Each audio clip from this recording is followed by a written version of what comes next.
Welcome to Shoot for the Moon, the Space Race, Part 2, an interactive U.S. history tutorial for students like you. The successful missions of Project Mercury and Project Gemini helped pave the way for Project Apollo and President Kennedy's goal to land a man on the moon by the end of the decade, although, tragically, Kennedy would not live to see this goal achieved. The lunar landing program would involve 34,000 NASA employees, 375,000 industrial and university contractors, and would span the Johnson and Nixon administrations. On the Soviet side of the space race, in January 1966, the chief designer of the Soviet space program died. In the years that followed, the Soviet space program would be plagued with problems, including design faults, rocket failures, and explosions, as well as the first in-flight fatality of any space program. In 1967, after successfully orbiting the Earth, a Soviet cosmonaut was killed when his main parachute failed to open as he was returning to the ground. On the American side of the space race, NASA planned the first crewed Apollo mission to take place on February 21, 1967. However, Project Apollo got off to a tragic start. The Apollo spacecraft, specifically the command module where the astronauts would sit for much of the mission, was designed to hold 3 astronauts. The Apollo 1 crew consisted of Gus Grissom, who had been a part of the Mercury and Gemini programs, Ed White, who had performed America's first spacewalk during the Gemini 4 mission, and Roger Chaffee, who joined the astronaut corps in 1963 as a part of Astronaut Group 3. Apollo 1 was to be Chaffee's first spaceflight. The astronauts in the Apollo program were experienced pilots. They were used to updates, changes, and delays with their aircraft. But as the prospective launch date approached, the new Apollo spacecraft was still not ready for flight. Astronaut Gus Grissom, frustrated by the lingering problems, grabbed a lemon off his tree at home and told his wife, "I'm going to hang it on that spacecraft." On the afternoon of January 27, 1967, the Apollo 1 crew suited up to conduct a pre-flight launch rehearsal test, but they quickly detected a bad smell in their breathing oxygen, which took time to deal with. Then, the communication system had problems. Grissom was frustrated and shouted through all the noise, "How are we going to get to the moon if we can't talk between 2 or 3 buildings?" The pre-flight launch test was put on hold again. Suddenly, at 6:31 p.m., a blaze erupted in the Apollo 1 command module while the 3 astronauts were inside going through their checklist. "We have a fire in the cockpit," one of the astronauts yelled. Deke Slayton was present for the pre-flight launch test and saw flames on his monitor. Technicians raced to the scene, but then the command module ruptured. Flames and heavy smoke billowed out and filled the room as technicians tried to fight the fire. By the time they were able to open the capsule, which was roughly 5 minutes after the fire started, it was too late. The 3 astronauts inside perished, becoming the first U.S. astronauts killed in their spacecraft. The NASA Review Board conducted an investigation and found that the most likely cause of the fire was a spark from a short circuit in a bundle of wires that ran in front of Grissom's seat. The spark ignited the pure oxygen inside the Apollo 1 command module, and the fire was fueled by flammable materials inside the capsule. Another problem was the hatch. The pressure inside the spacecraft made it impossible to open during the fire.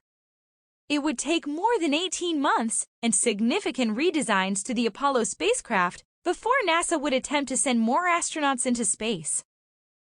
A number of changes were made to the Apollo spacecraft to improve safety.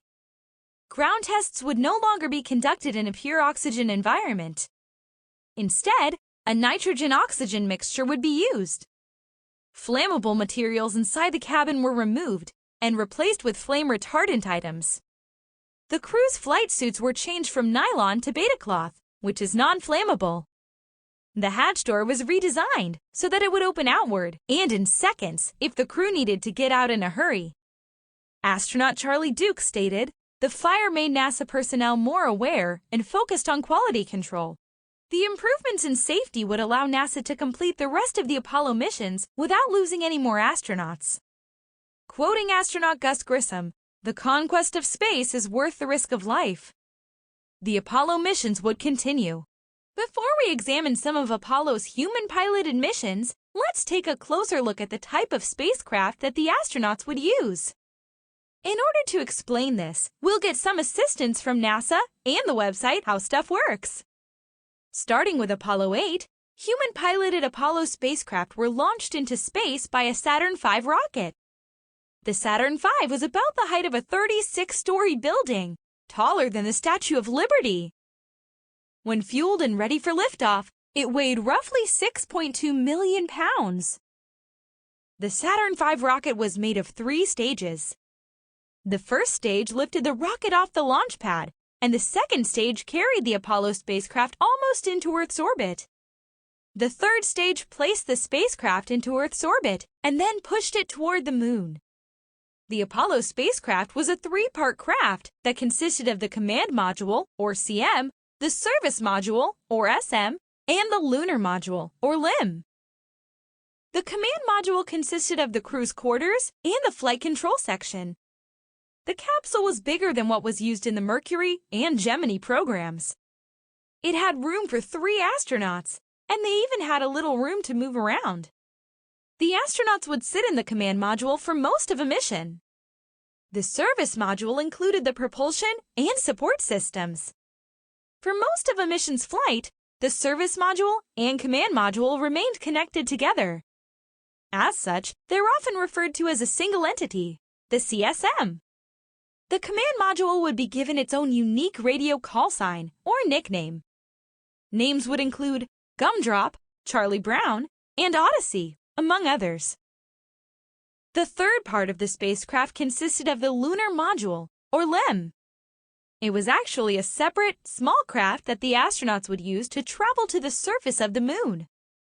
The LEM was the first human-piloted vehicle designed to operate solely in space. Each LEM was given its own unique radio call sign, or nickname. A few names included Spider, Snoopy, and Eagle. At launch, the LEM sat beneath the CSM. Later into the flight, the CSM would separate from the LEM, turn around, and come back to dock with the LEM. At this point, the LEM would be in front of the CSM. The crew could then freely move in between the CSM and the LEM. During the journey into lunar orbit, the LEM remained docked with the CSM. Once in lunar orbit, 2 of the crew would transfer from the CSM into the LEM and separate the 2 vehicles. The lunar module would then take 2 of the 3 crew members to the lunar surface, support them while on the moon, and get them back to the command and service module, which remained in lunar orbit with the 3rd member of the crew. Once docked with the CSM, the crew would transfer the cargo from the LEM to the command module. Then, the LEM was jettisoned. In other words, the LEM was essentially discarded and left to remain in solar orbit or to crash into the moon. During the return flight to Earth, the service module would be jettisoned, and only the command module would remain. The CM, just shy of 11 feet tall, was the only part of the spacecraft that was designed to return to Earth intact. Similar to the Mercury and Gemini space capsules, the Apollo command module was designed to use its parachutes to slow the craft's descent and land safely with a splashdown in the ocean. The crew and capsule could then be recovered by helicopter. After testing, retesting, and improving safety, NASA was ready to resume crewed missions with Apollo 7. It would be the first crewed Apollo mission to get to space.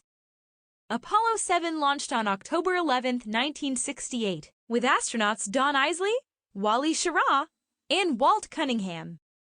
Wally Schirra was the only person to fly Mercury, Gemini, and Apollo missions. Apollo 7 was the first human-piloted test of the Apollo Command and Service Module, or CSM. It was a perfect launch, and Commander Schirra stated, "She is riding like a dream." Systems operated normally during flight, but the crew actually caught colds, which is extremely painful in space. They toughed it out. On this mission, the service module engine was tested heavily to ensure astronauts would be able to get back home on a lunar voyage. The crew orbited the Earth 163 times and spent 10 days and 20 hours in space. Apollo 7 also saw the first live TV broadcast of Americans from space. Okay, what's the next one? A little closer, Wally. It says keep those cards coming. Keep those cards and letters coming in, folks. It's loud and clear. The Apollo 7 mission was a success, and the command and service module worked well. The Apollo 7 mission cleared the way for the proposed lunar orbit mission to follow. Apollo 8 launched on December 21, 1968, with astronauts Frank Borman, Bill Anders, and Jim Lovell. Borman and Lovell were veterans of Project Gemini. Apollo 8 was the first crewed mission to orbit the moon.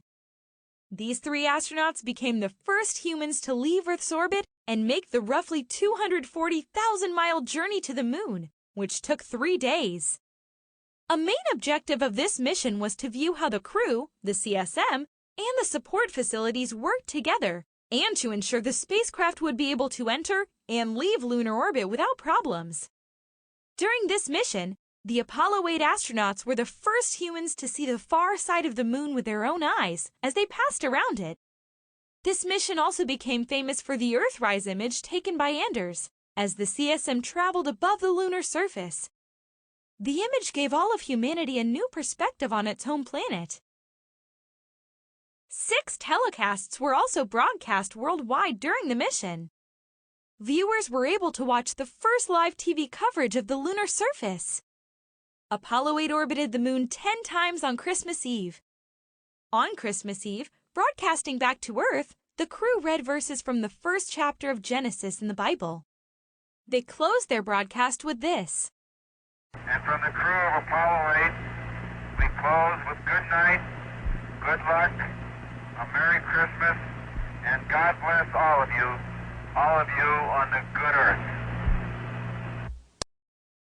An important step in preparing to land on the moon was testing all operations to make sure the astronauts could get safely to the moon and back to Earth. Apollo 8 did just that. Time magazine chose the Apollo 8 astronauts as its 1968 Men of the Year. Apollo 9 launched in March 1969 with astronauts Jim McDivitt, Dave Scott, and Rusty Schweikart. McDivitt and Scott were veterans of Project Gemini. Apollo 9 was an Earth-orbiting mission, and it was the first crewed mission to carry a lunar module, or LEM, into Earth's orbit. The LEM radio call sign, or nickname, was Spider. While in Earth's orbit, the crew separated the LEM from the command and service module and flew the LEM independently to test its systems. The crew also practiced docking maneuvers, or docking and undocking the CSM and the LEM. The astronauts conducted all these tests to make sure the LEM worked well in Earth's orbit before testing it at the moon. Schweikart also conducted a spacewalk to test the spacesuit astronauts would wear on the moon. Oh there. Oh there, that looks comfortable. Oh boy, what a view. That's spectacular. It really is. There's the moon right over there. Why don't you say hello to the camera or something? Hello there, camera. Apollo 10 launched 2 months after Apollo 9, in May 1969, with astronauts Gene Cernan, Tom Stafford, and John Young. Stafford and Cernan were veterans of Project Gemini. The Apollo 10 mission was a complete staging, like a full dress rehearsal, of the Apollo 11 mission, without actually landing on the moon. Some of the objectives of this mission included a lunar orbit of the LEM, which was nicknamed Snoopy, and a LEM descent to about 47,000 feet above the surface of the moon.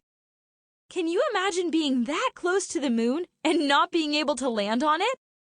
The astronauts were able to view the moon's mountains and craters in more detail than any human ever had before.